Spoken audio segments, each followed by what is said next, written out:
How to succeed, or stepping stones to fame and fortune. Seize your opportunity.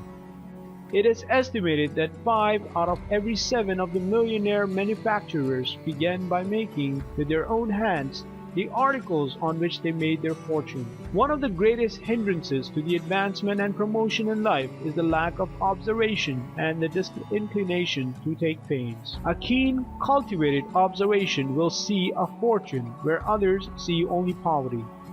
An observing man, the eyelets of whose shoes pulled out, but who could ill afford to get another pair, said to himself, "I will make a metallic lacing hook, which can be riveted into leather." He succeeded in doing so, and now he's a very rich man. An observing barber in Newark, NJ, thought he could make an improvement on shears for cutting hair, and invented clippers, and became very rich. A Maine man was called from the hayfield to wash out the clothes for his invalid wife. He had never realized that it was to wash before. He invented the washing machine and made a fortune. A man who was suffering terribly with toothache said to himself there must be some way of filling teeth to prevent them from aching. He invented gold filling for teeth. The great things of the world have not been done by men of large means. Want has been the great schoolmaster of the race. Necessity has been the mother of all great inventions. Ericsson began the construction of his screw propeller in a bathroom. John Harrison, the great inventor of the marine chronometer, began his career in the loft of an old barn.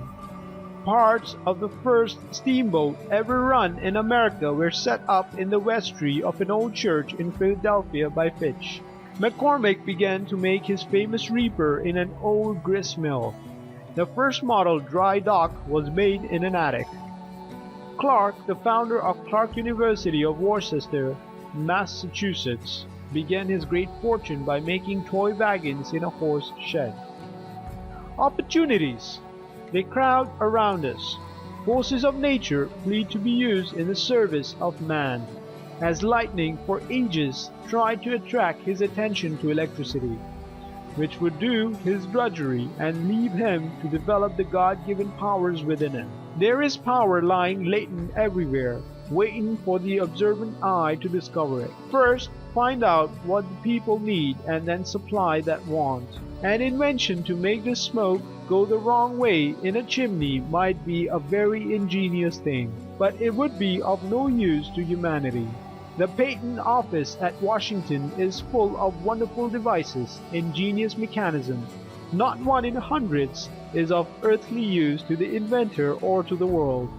And yet, how many families have been impoverished and have struggled for years mid want and woe, while the father has been working on useless inventions. These men did not study the wants of humanity. A.T. Stewart, as a boy, lost 87 cents when his capital was $1.50 in buying buttons and thread which people would not purchase. After that, he made it a rule never to buy anything which people did not want. The first thing a youth entering the city to make his home there needs to do is make himself a necessity to the person who employs him. According to the Boston Herald, whatever he may have been at home, it counts for nothing until he has done something that makes known the quality of the stuff that is in him. If he shirks work, however humble it may be, the work will soon be inclined to shirk him.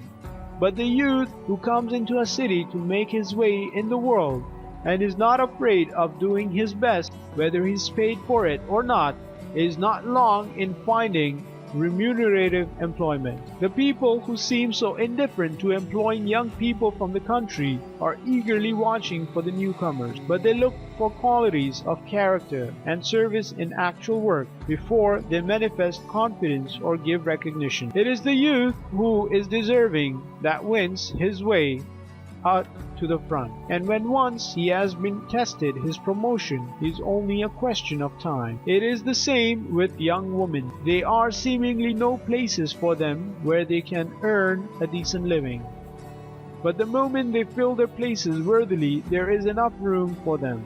and progress is rapid. What the city people desire most is to find those who have the ability to take important places, and the question of gaining a position in the city resolves itself at once into the question of what the young persons have brought with them from home. It is the staying qualities that have been inwrought from childhood which are now in requisition, and the success of the boy or girl is determined by the amount of energetic character that has been developed in the early years at home. Take up the experience of every man and woman who has made a mark in the city for the last 100 years, and it has been the sterling qualities of the home training that have constituted the success of later years. Don't think you have no chance in life because you have no capital to begin with. Most of the rich men of today began poor. The chances are you would be ruined if you had capital. You can only use to advantage what has become a part of yourself by your earning it. It is estimated that not one rich man's son in 10,000